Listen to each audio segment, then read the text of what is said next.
நானும் எவ்வளவு நாளைக்கு தான் அமைதியா இருக்கிறது? அதான் இன்னைக்கு கேட்டேன். ஆ, இது சின்ன பொண்ணுக்கு என்ன தெரியும்? உன் கூடயே என் கூடயேன்னு அதுக்கு என்ன தெரியும்? நான் போட சொன்னா அது போட்டுச்சு. அதுக்கு இப்படியா கேட்பாங்க?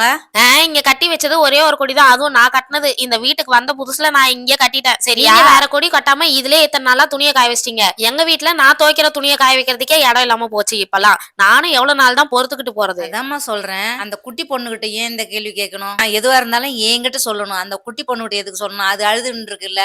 அதெல்லாம் எனக்கு தெரியாதுமா. நான் வெளில துணி காய வைக்கலான்னு வரும்போது உன் பொண்ணு வந்தா. அதனாலதான் அவளை கேட்டேன். இதுக்கப்புறம் இந்த கொடி இங்க இருக்காது. நான் எடுத்து அந்த சைட்ல மாட்ட போறேன். ஐயம்மா, அந்த வீட்டுக்கு நீ எப்படி வந்தன்னு எனக்கு தெரியும். எல்லாம் முன்சாமி சொல்லிட்டான். நீ வந்து பேசுறியா என்கிட்ட? ஏங்க கொஞ்சம் டீசெண்டா பேசுங்க. என் கொடியில துணியை காய போட்டு என்னையே வந்துட்டு இந்த மாதிரி பேசிட்டு இருக்கீங்க. கொடி கட்டினா என்ன ஒன்னாலும் பேசுவியா? எனக்கும் வாய் இருக்குது. சரிதான், போம்மா. ஐயோ! என்ன லக்கி உன் அம்மா இப்படி கத்திக்கிட்டு இருக்காங்க? ஆமாண்டா சுஜித், என்னாலதான் இங்க சண்டையே நடக்குது இப்ப. உன்னாலயா? நீ என்ன பண்ண லக்கி? அந்த ஆன்ட்டி கட்டின கொடி கையில நான் எங்க வீட்டு துணியெல்லாம் காய போட்டேன்டா. அந்த சமயம்னு பார்த்து அந்த ஆன்ட்டியும் துணி எடுத்துட்டு வந்தாங்க. இடம் இல்லாதனால என்ன பிடிச்சி திட்டாங்க. இதெல்லாம் ஒரு பிரச்சனையே இல்ல. ஆனா அந்த ஆன்ட்டிக்கு அப்படி இல்ல. காலைல ஆரம்பிச்சுன்னா சாயந்தரம் வரைக்கும் சண்டை போடுமே. சரி விடு, பாத்துக்கலாம், எல்லாம் சரியாயிடும். என்னாலதான் இந்த சண்டை. எங்க அம்மா கிட்ட நான் பேசாம சொல்லாமலே இருந்திருக்கலாம். இப்ப நான் என்ன பண்றதுன்னே தெரியல எனக்கு. ஹே லக்கி, அங்க பாரு உன் அப்பா வந்துட்டாரு. ஆஹா! திரும்ப சண்டைய ஆரம்பிச்சுட்டாங்க போலயே. இதுங்களுக்கு வேற வேலையே இல்ல போல. வாரம் வாரம் சண்டை போட்டுட்டு இருக்குங்க. சரி அப்படியே நைஸா போயிடும். எங்க போறீங்க? இங்க வாங்க. ஐயையோ! கூப்பிட்டாலே போய் தான் பாக்கணுமா? வாங்க சார் வாங்க. நீங்க தான் வந்து நியாயத்தை சொல்ல போறீங்களா? வந்து நீங்களே என்ன நியாயம் சொல்றீங்கன்னு கேக்குறேன். வாங்க வாங்க. எது நியாயத்தை சொல்ல போறேனா? என்னம்மா நடக்குது இங்க? என்ன நடக்குது? அது வாங்க.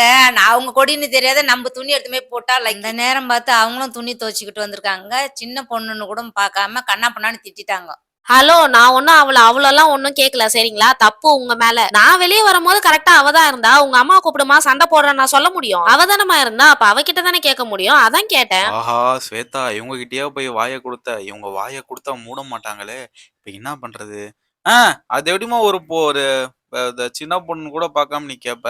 நான் வெளில வரப்ப அவதான் இருந்தா. அதனால அவளை கேட்டேன். உங்களுக்கு வேணா கொடி வேற இடத்துல கட்டிக்கோங்க. இதுல எல்லாம் காய போடாதீங்க. ஸ்வேதா, இங்க வாயேன். எனக்கு தெரிஞ்ச இந்த பிரச்சனை பேசினா பெருசாதான் ஆகும். நான் என்ன பண்றேன், உங்களுக்கு பக்கத்துல ஒரு கொடிக்கயிறு கட்டி குடுத்துறேன். எப்படியோ சொல்லிட்டீங்களே, இதுதான் பல வருஷமா நான் சொல்றேன். நமக்குன்னு கொடி கட்டலான்னு சொன்னேன். நீங்க தான் இப்ப கட்டலாம் அப்ப கட்டலாம்னு சொல்லிக்கின்னு இருக்கீங்க.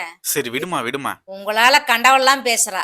என்னம்மா கண்டவன் பேசிட்டு இருக்க? மரியாதையா பேசு. உங்ககிட்ட யாரு பேசுறா? என் புருஷன்கிட்ட பேசியிருக்கேன். நீ வராதங்க. நீ ஏன் இந்த கொடியில துணி போட்டுக்கு நாங்க வேற கொடி கட்டிக்கிறோம். என்ன பண்ணிக்கோ. உங்களால பாருங்க, இவ கட்டலாம் நான் பேசி வாங்க வேண்டியதா இருக்குது. சரி விடு விடு, டென்ஷன் ஆகாத. நான் இப்ப கொடி கட்டிடுறேன். இவ்வளவு நாள் வேலை இருந்துச்சாதான் கட்ட முடியல.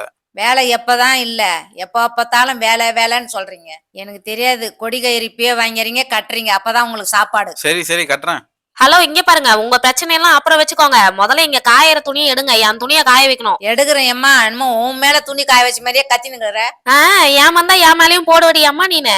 முதல்ல இங்க இருக்கிற துணி எல்லாம் எடு. நான் என் துணி எல்லாம் காய வைக்கணும். சரியா? அம்மா, நான் துணி எடுத்துடுறேன். இதுக்கு மேலட்டு என் பொண்ணுகிட்ட பேசுற வேலை வச்சுக்காது. இதுக்கப்புறம் உனக்கு ஹெல்ப் வேணும்னா கூட நான் வரமாட்டேன். எதுக்கு? நான் ஒன்னும் எதிர்பார்க்க மாட்டேன். நீ முதல்ல இந்த துணியை எடுத்துட்டு கிளம்புமா. துணி காய வைக்க இவ்வளவு சண்டை போடுது இந்த பொம்பளை. துணி வேற வர மாட்டேங்குது. அடச்சி வா. என்னம்மா நீ துணியை பேசுறியா இல்ல என்ன பேசுறியா? ஜாட மாடியா? உன்னை யாருமா பேசுறா? துணி எடுத்துட்டு கிளம்புறேன். ஆமா, எப்படியோ அந்த கொடி கயிறை கட்டியாச்சு.